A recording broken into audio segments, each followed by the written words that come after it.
Sister? Ew! Jemalu! Po. Kaloy! Ay! Nong! Kaming! Nong! Good evening! Basta po! Naku po! Ano po? po, bisita mo kayo. Kinontak na ba kayo ni Ikit? Sinabi ba niya sa inyo bakit hindi pa siya umuwi? Ano ba nangyari sa pagsundo niya doon sa foreigner? Pwede ba kung may nalalaman kayo, sabihin niyo na sa akin kasi kanina pa ako nag-aalala sa anak ko. Gusto ko lang malaman kung ligtas siya, yun lang. Safe po siya. Opo. Nong, nakausap ko po siya kanina at sabi niya sa akin na nasa airport pa po Airport. siya. Airport, hanggang ngayon. Gabi na eh. Kanina pang hapon yun, di ba? Yun nga po, Nong hindi po kasi siya sinipot ni Victor. Bale, niloko po siya nung kachat niya. Ito nga ba sinasabi ko eh. Ay, naku, una pa lang. Nako, wala na talaga akong tiwala dyan sa foreigner na yan.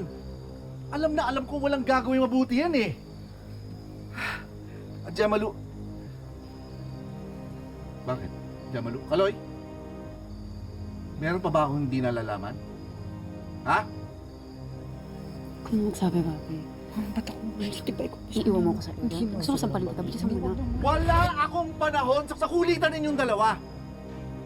Ang gusto ko lang sabihin niyo sa akin kung ano ang dapat ko malaman. Na-scam si Ikit. Natangay lahat ng pampasweldo para sa mga tour guides. Ano?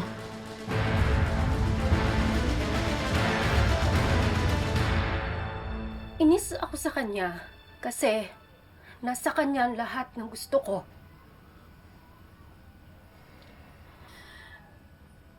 Tanggap at mahal siya ng tatay niya. Ang daming nag-a-admire sa kanya. Ako?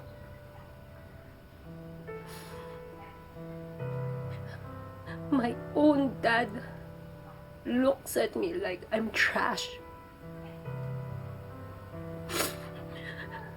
At kailangan kong ipagsiksikan lagi yung sarili ko sa circle nila para lang magbilong ako na hindi ko magawa.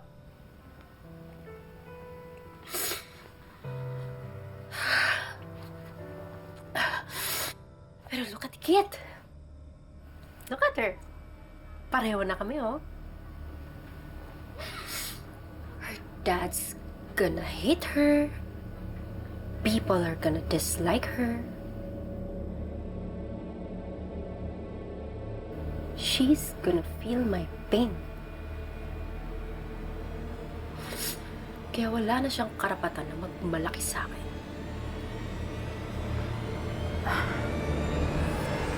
Get ready, you're going with me. To where?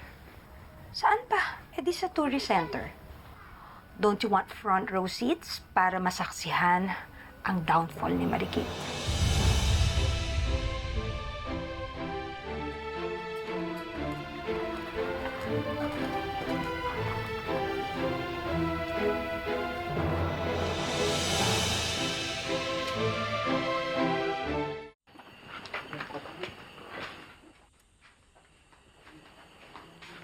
Paring gani, di ko akalain magagawa ni Ikit yun. Ano? Nilason talaga ng lalaking yan ang utak ng anak ko eh. Ilang beses ko pinagsabihan yan ha. At hindi nakinig. Oh, ngayon, dahil sa katigasan ng ulo niya at karupukan niya. Tingnan mo, daming nadadamay pare. Paano natin papaliwanag sa mga kadilimuhin natin? Nang wala na yung pera nila. Hindi ko alam pare. Nag-iisip pa ako.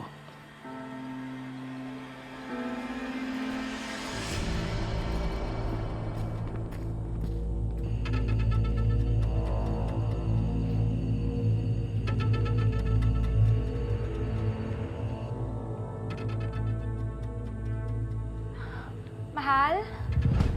Mahal! Anong nangyayari dito? Bakit ang daming tao and they all look upset? Mahal, baka dapat hindi ka nagpunta rito kasi ba, Baka ma-stress ka lang. Yung baby natin. Worry ako na hindi ka pa umuwi.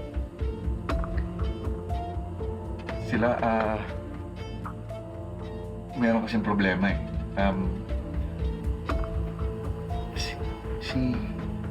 Si Ikit kasi, dapat siya magpapasweldo doon sa mga tao. Dala-dala niya ng pera. Hmm. Ang problema, yung kachat niya sa internet. In-scam siya. Tinangay lahat yung pera. Oh my God, that girl! Tito Gani, what's gonna happen to all these poor people? They work so hard for that money, tapos hinayaan lang ni Ikit na mapunta sa iba. Oh my. Mahal, I hate to say this, ha? Pero pasaway talaga yung anak mo, eh. I mean, inuuna niya pa yung kalandian niya with that afam. Hindi na niya inisip ang kapakanan ng mga nakakaawang tumagat. And if I remember right, di ba? Yes? Tito Gani, pinagsabihan niyo si Ikit about that afam. Oo, pinagsabihan ko yun. Well, obviously, hindi nakinig si Ikit sa Tito Gani mo. Nagre-rebelde kasi yon. Nag-e-emote at sinasabi niya na nana-out of place daw siya sa family natin. Eh, hindi naman yung totoo. Siya naman yung kusang lumalayo. Mahal, kausapin mo yung anak mo, ha? Huwag mong palalampasin ito. Ang laking problema nito ginawa niya. Kailangan mo siyang turuan ng leksyon. Oo, mahal. Ako nang bahalang sumwerte dyan sa anak ko na yan, ha? Pero, please, sundan mo naman ako. Umuwi ka na muna kasi baka ma-stress ka. Yung baby natin. Yes, Mom. Tito Gani's right. Come on, let's go. Okay. Ingat ka, mahal. Bahala.